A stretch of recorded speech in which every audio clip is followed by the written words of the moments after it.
श्री स्वामी समर्थ. स्वागत आहे आपलं सगळ्यांचं उभाळी किचन आणि ब्लॉगमध्ये. तर आज आपण बघणार आहोत उपवासाची भाकरी. तर ही केळी आहेत, जी कच्ची केळी असतात ती वाळवून घेतली आहे साल काढून.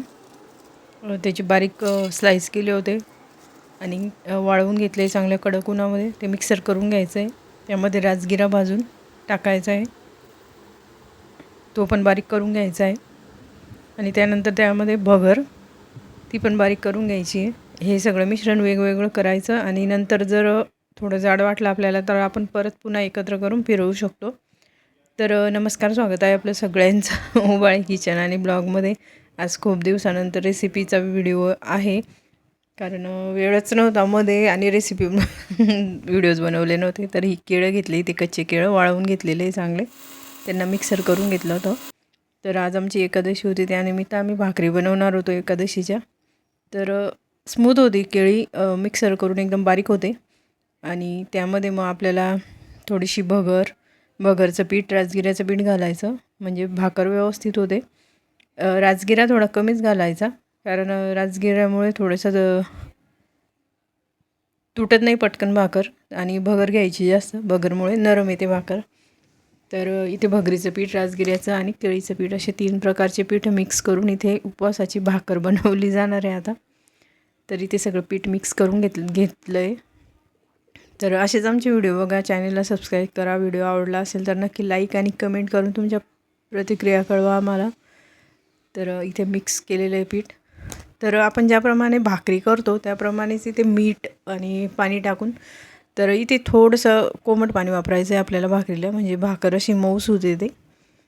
पण ही भाकर गरम गरमच खावी लागते, कारण जेव्हा ती थंड होते तेव्हा थोडीशी वातडच होऊन जाते. कडक बनण्यापेक्षा ती वातड बनते, कारण राजगिराही तसाच असतो आणि केळीमुळेही होते. फक्त भगर त्यामध्ये मऊपणा आणते. तर यामध्ये आपल्याला अजूनच मऊ पाहिजे असेल भाकर तर आपण उकडलेला बटाटा असतो तो यामध्ये टाकू शकतो बारीक करून. आता जशी आपण भाकर करतो तशा मोठ्या मोठ्या भाकरी याच्या बनतात, असं नाही की छोटीच होते म्हणून. आपण थापून किंवा लाटून दोन्ही प्रकारे ही भाकर बनवू शकतो. आणि गरम गरम खायला एकदम छान अशी ही भाकर लागते. उपवासाला पोटभरीचा पदार्थ म्हणून उपवासाला आपण हा खाऊ शकतो आणि खायलाही चांगला पौष्टिक आहे. असंही उपवासाच्या निमित्ताने का होईना आपण हे खाऊ शकतो, किंवा असंही खाऊ शकतो, चांगलं असतं खायला. भाकर झाली, आता पाणी लावून घ्यायचं आहे.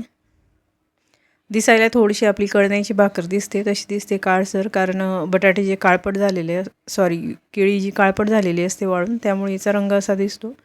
तर छान अशा या भाकरी होतात. आणि त्यासोबत आम्ही बनवली होती बटाट्याची भाजी, पातळ, दह्यातल्या मिरच्या, इथे शेंगदाण्याचा रस्सा घेतला आहे, ताक घेतलं आहे. तर आणि वेफर साबुदाण्याचे पापड तळले आहे थोडेसे. तर असा आमचा उपवासाचा हा पदार्थ आहे. आवडला असेल तर नक्की लाईक आणि कमेंट करून सांगा. आणि असेच वेगवेगळे पदार्थ बघायचे असतील तर कमेंट करून नक्की सांगा. तर हा आमचा उपवासाचा पदार्थ, कारण आमची सगळ्यांचीच एकादशी असते त्यामुळे भरपूर असे पदार्थ असतात उपवासाचे. श्री स्वामी समर्थ. थँक्यू.